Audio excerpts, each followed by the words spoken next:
In this video, I'll be explaining and discussing my own personal leadership philosophy. And then for my own sake, I'm just going to refer to it as PLP from here on out. First, we need to figure out what a PLP is.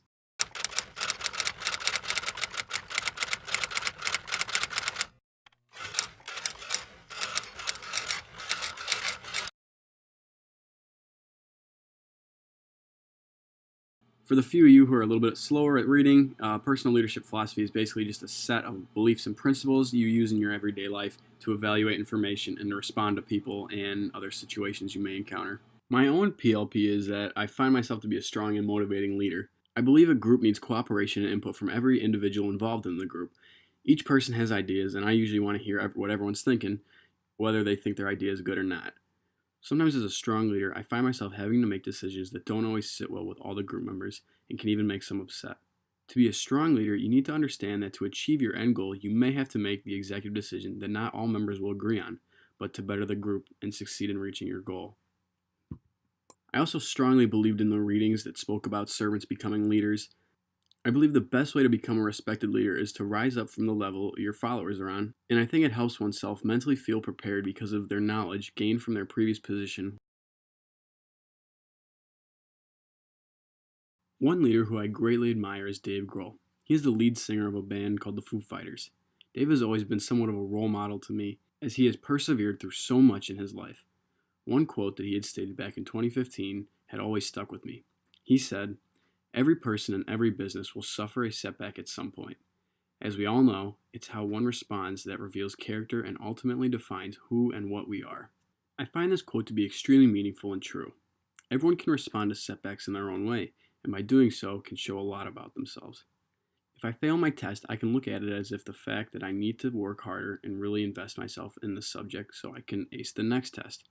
Or I could look at it and think, well, if I failed this test and I already don't understand what's going on, there's not really much I can do at this point. Sons of former slave owners, will they be able to sit down together at the table of brotherhood? I have a dream that one day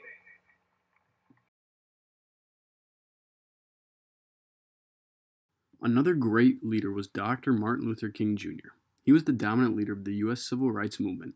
He followed the teachings of Gandhi and believed that nonviolent protesting is the most effective weapon against racial and unjust society. One way I would like to lead and better myself in is using the peaceful protest method that Dr. King used. I myself have great respect for Dr. King for using this method and being able to successfully go about supporting his cause in this manner. MLK Jr. was able to continue protesting this way numerous times even after getting arrested and attacked. I, on the other hand, would have snapped and potentially went into violent protesting. I would love to become more like Dr. King and be able to lead the way he did, even after experiencing the setbacks he did.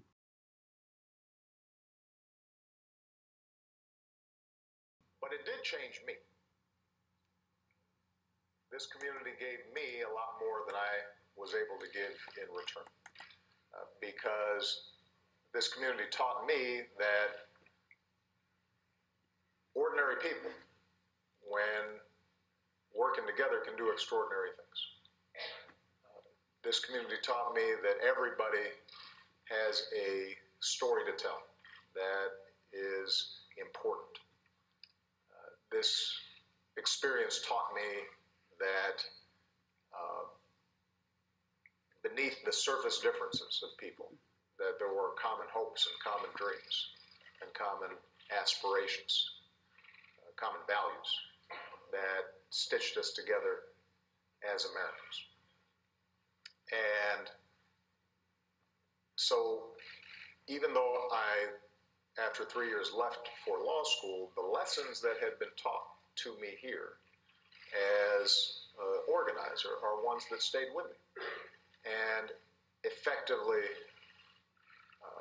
gave me the foundation for my subsequent political career and the themes that I would talk about as a state legislator and as a U.S. Senator and ultimately as President of the United States. Now, I tell you that history because on the back end now of my presidency, now that it's completed, spending a lot of time thinking about what is the most important thing I can do for my next job. And what I'm convinced of is that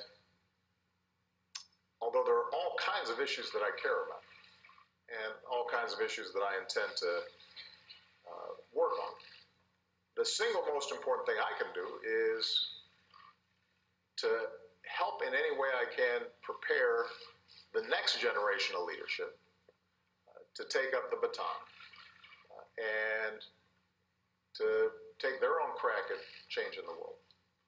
Barack Obama speaks directly about being a servant leader. He explains how the community he was a part of gave him the framework for what he would do and stand for when he became to power, or in other words, a leader. With the experiences he had, he took those and formed himself into a servant leader, trying to do his best and give back to the people and communities he came and learned from.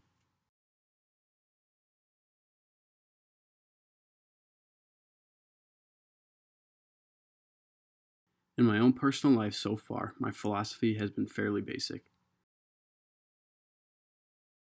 To lead with passion and to do so in a respectful and friendly way. To take charge and not be afraid to stand up and speak my mind. All while making sure I can stand by my choices. I always strive to help guide myself and others around me to be the best they could possibly be and achieve personal goals. And lastly, to create memories and relationships that will last forever.